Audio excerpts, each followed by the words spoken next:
The number one priority of Rotary, the Rotary Foundation, and Rotarians around the world continues to be polio. So let's talk about that.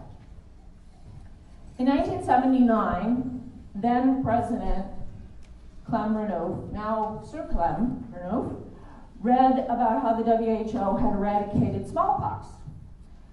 And they did it for just under $100 million. They expected it to take 5 years, and they finished in 3.5 years under budget. So he asked, I know, right? So he asked a fellow Rotarian, a friend, an epidemiologist, what Rotary could do for a similar amount of money. And the answer that he got was polio. So for the next few years, they bought some vaccine. They sent it to Haiti, they sent it to Bolivia, Morocco, Sierra Leone, and Cambodia. Easy peasy. In 1985, Albert Sabin, a great scientist and a little bit of a stinker, but a smart guy, developer of the oral vaccine, spoke at the Rotary International Convention in Kansas City. Everybody was on the edges of their seats, and they were expecting congratulations from the father of the vaccine himself, and instead, he came out and gave them a big fat, so what? So what, he said.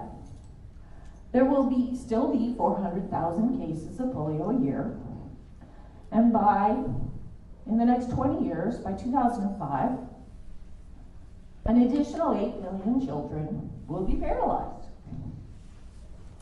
The answer was not to buy some vaccine and send it here and there. The answer was to immunize every child, and all at once. Now this model, every child all at once, came from an interesting source, Fidel Castro. Castro eliminated polio from Cuba in a single day by administering vaccine to every child. It was a massive campaign, left the disease with nowhere to go, no more polio. Fidel Castro. Now, this is a little easier to accomplish in a totalitarian dictatorship, but in 1980, Brazil was able to repeat the accomplishment. Every child, one day, no more polio. So Albert Sabin, challenged Rotary, and he said it's not enough to send money, it's not enough to send vaccine. You have to take the vaccine to the children, and you have to take it to all of the children. So, 3 years later, 1988, Rotary International Convention. They had a goal of $120 million on the campaign. And with 43 of the 44 delegates having reported, they were this close to their goal of $120 million. Delegate 44 was the last one to report. Delegate 44 represented Bermuda, the Bahamas, Puerto Rico, and the United States.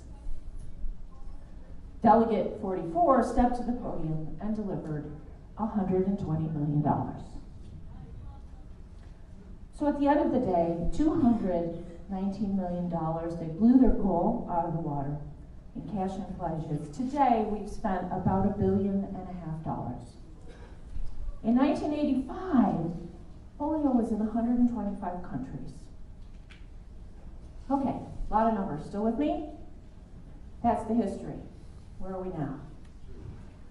I was lucky enough to be in the room in California the year I was governor, or the year I was governor-elect, which was just last year, when they announced that India came off the list.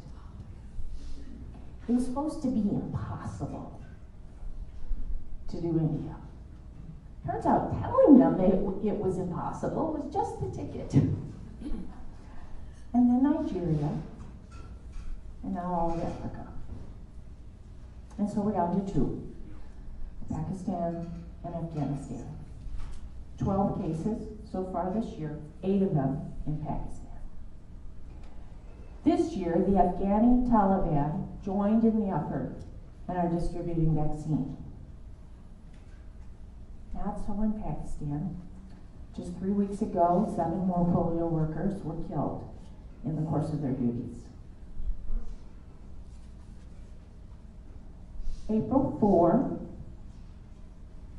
Canada has pledged an additional $40 million, both to the vaccine delivery and the continuing surveillance and monitoring. So thank you for that. May 1st, getting very close to the now, aren't we? May 1st marked the declaration of victory over the type 2 polio virus, and it has been removed from the vaccine. So we've gone from a 3-way, a trivalent vaccine, to a bivalent, a 2-way vaccine for polio types 1 and 3. Can be stronger, can be more targeted. So look for 2017 to be the year we start the watch. The beginning of the 3-year surveillance period. And then we can call it done. So, in the words of that great American television president, Josiah Bartlett, what's next? What comes after polio? I can tell you that there's a lot of conversation going on about that right now. Whatever is next, it must be 3 things. It must be universal. It must have the opportunity for hands-on participation, and the results must be measurable. It must be universal, it must have the opportunity for hands-on participation, and it must be measurable. In addition to a polio-free world, not a small thing, what we got out of the eradication experience was the road trip for scaling the impossible. The roadmap for scaling the impossible. We went into this thing with only smallpox as a model. 2 years ahead of schedule and under budget. If we knew then that polio was going to cost us $1.5 billion, that we would have to immunize 2.5 million children again and again, and that it would take 30 years, would we have done it? I like to think so.